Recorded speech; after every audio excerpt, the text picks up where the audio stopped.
Bonjour à toutes et à tous, soyez les bienvenus pour votre journal. Nous sommes le 14 décembre et voici le sommaire de cette nouvelle édition. Devenir stagiaire au sein de la compagnie de gendarmerie des Sables d'Olonne, c'est possible. 16 jeunes ont fait le choix de découvrir le métier à l'occasion d'un stage d'observation de 3e.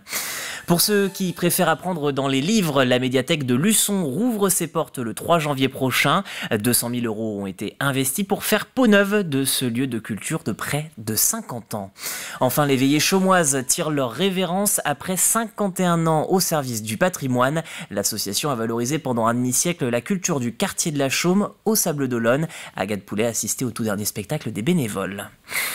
Mais commençons donc avec ce stage d'observation un peu particulier pour 16 élèves de 3e. Pour la seconde année consécutive, la compagnie des Sables d'Olonne accueille des jeunes pour leur faire découvrir les différents métiers de la gendarmerie. Un métier assez méconnu et stagiaires comme gendarmes étaient ravis de cette opportunité. Les stages pourraient bien se pérenniser à l'avenir. Le récit, Agathe Poulet. Et là, équipé de ça va arrêter tous les cahiers.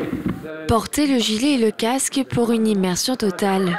Ces collégiens en stage de 3e rencontrent l'unité d'intervention pour découvrir les différents équipements utilisés sur le terrain. Ouais, c'était vraiment bien. Ça montrait un petit peu ce que ça faisait sur les gendarmes, dans la vie de tous les jours. On n'était pas sur les terrains, mais ça nous faisait rentrer un peu plus dans l'univers et c'était cool.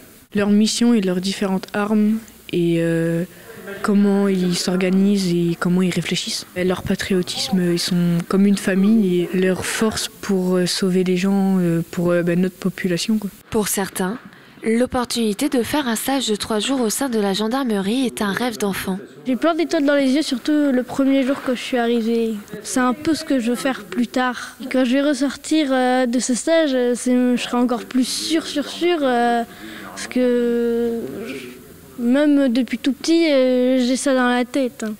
Plus tard, j'aimerais bien être enquêteur police judiciaire et la gendarmerie, ça me plaît aussi. Et du coup, je me suis dit qu'il faut voir comment c'était la gendarmerie et là, j'en ai appris plus et c'est formidable. Des jeunes curieux et investis dans la découverte des différents métiers. Ne pouvant pas accompagner les brigades sur le terrain pour des raisons de sécurité et de confidentialité, la gendarmerie a eu l'idée de proposer aux différentes unités de venir présenter leur mission et leur quotidien aux stagiaires. C'est de les accueillir ici et de faire venir nos différents gendarmes de différentes unités ici à la compagnie pour leur montrer tout ce dont ils sont capables. Et bien souvent, on a une certaine image du gendarme qui effectue des contrôles routiers, mais la gendarmerie, c'est bien au-delà de cette mission. C'est un ensemble de missions de contact, de protection, de renseignement, et on avait à cœur de leur faire découvrir l'ensemble de nos missions. Donc là, tu es prêt pour être en tête et nous, on te suit. Allez, on y va. En février, 20 élèves viendront à leur tour découvrir ce métier. En attendant, ces stagiaires repartiront avec plein de bons souvenirs et de motivation dans l'espoir de devenir à leur tour gendarmes. En bref, toujours au Sable, la police, cette fois, lance un appel à témoignage suite à un accident de la circulation survenu hier à 18 h. Un piéton a été heurté sur un passage protégé à proximité du commissariat de police. Le véhicule, une voiture de petit gabarit couleur foncée de la marque Renault ou Citroën, aurait ensuite pris la fuite en direction du Remblai. Selon les gendarmes, vu le choc, le véhicule devrait avoir des traces de l'accident. Quant au soixantenaire blessé, il est toujours grièvement blessé à la tête et aux jambes. Une enquête a été ouverte. Sans transition, un entre-deux dans le dossier Civelle. Bruxelles a finalement mis de côté hier l'idée de suspendre la pêche dès le mois prochain. En revanche, l'arrêt interviendra en février, soit un mois plus tôt pour les 17 bateaux spécialisés dans cette pêche à Saint-Gilles-Croix-de-Vie. Reste à voir désormais ce que la commission décidera l'an prochain. Les pêcheurs pourraient être limités à 2 mois pour la consommation, décembre et janvier, et le 3e mois, donc février, pour le repeuplement des rivières. D'habitude, on avait 4 mois de pêche à la civelle, on passe de 4 à 2. Donc forcément, si on regarde les choses de façon un peu pessimiste, on va se dire qu'on perd 2 mois. Mais si on regarde les choses de façon un peu optimiste, on va se dire qu'on partait sur une fermeture et que déjà obtenir 2 mois plus 1 mois de repeuplement, c'est déjà pas mal. Le lieu jaune, on obtient pas de hausse, mais pas de baisse de quota non plus. Voilà, il n'y a que le Chinchard où le sujet est un peu plus compliqué puisqu'on n'est que dans des pêches accessoires. Mais au final, on va dire qu'on sauve l'économie de notre port.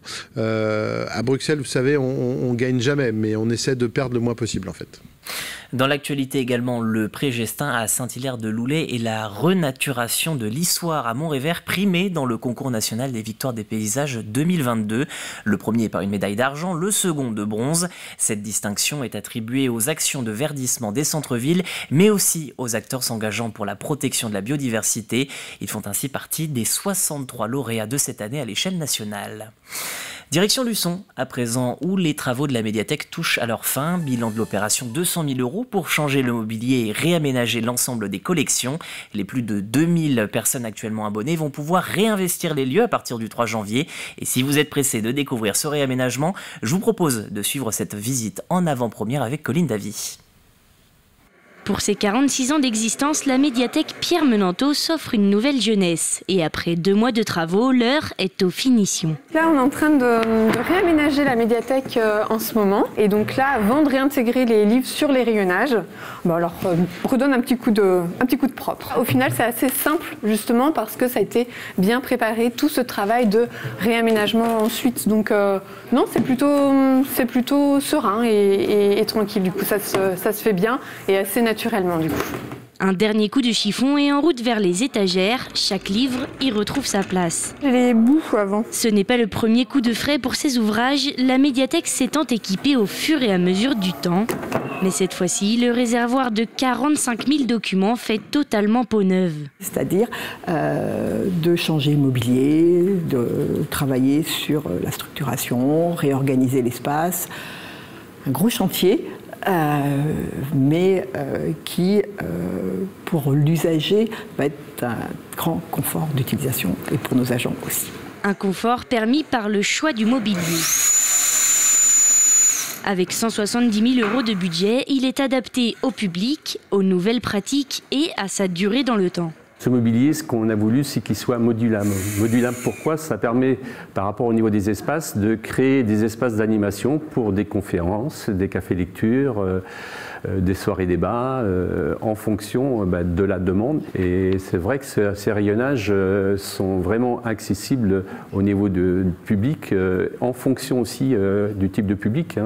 La hauteur, on joue aussi, suivant si c'est des rayonnages pour enfants ou du rayonnage pour adultes. La nouvelle médiathèque, toute neuve et parfaitement adaptée, ouvrira ses portes au public le 3 janvier prochain. Les fêtes de fin d'année sont une période très importante pour de nombreux commerçants. Seulement voilà, ça peut attirer certaines convoitises. Alors pour éviter les vols, la police et la gendarmerie se rendent directement dans les commerces.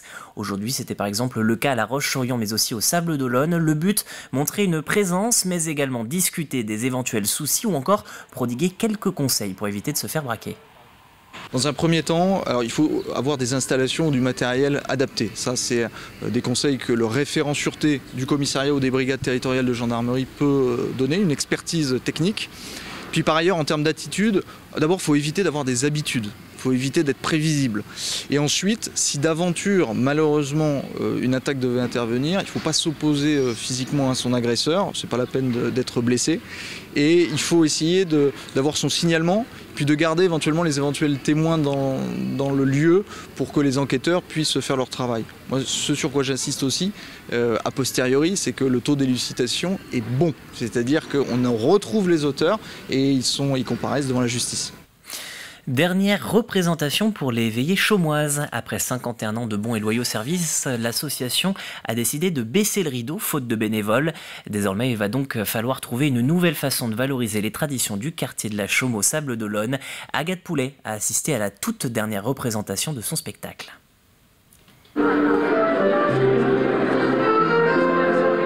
Dernière répétition avant de tirer leur révérence après 51 ans de spectacle. Derniers ajustements pour les musiciens qui joueront avec nostalgie. Ah bah écoutez, moi c'est 8 ans de collaboration qui s'arrêtent, alors forcément ça fait un petit pincement au cœur, c'est sûr. Pour nous c'est pas un au revoir. De toute façon je pense qu'on va continuer mais autrement.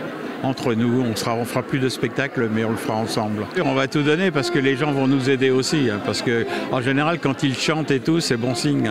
Dans les coulisses, l'émotion est également au rendez-vous pour Irène, comédienne depuis 14 ans au sein des Veillées Chaumoises, qui montera sur scène une dernière fois avec un pincement au cœur. Très grande émotion, on a mal, ça fait mal, quoi. C'est bien, on est tous... mais bon, on aurait bien préféré que ça perdure, mais bon, que ce soir, je pense qu'on va donner 2 fois plus, parce qu'on sait que c'est la dernière fois, donc pour le public et même pour nous, le groupe, on se donne à fond, quoi, complètement, aujourd'hui, c'est sûr. Ma gourdie à moi, ma maison, moi, elle n'est pas moisie, c'est pas comme la tienne. Après un demi-siècle à faire perdurer le patrimoine culturel chaumois à travers des chansons et des sketchs, l'association souhaitait partir en beauté avec une compilation sur les différents thèmes abordés, comme la mer ou Noël.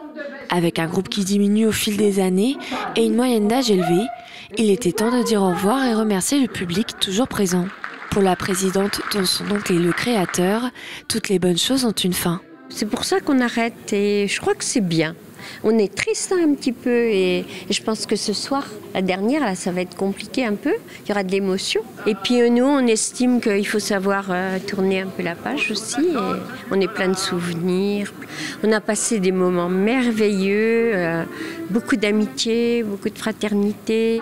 Les Veillées Chaumoises ont rassemblé pour leur dernier spectacle plus de 250 personnes. Mais l'histoire ne s'arrête pas totalement pour l'association, qui compte bien garder les liens avec l'idée de créer une amicale.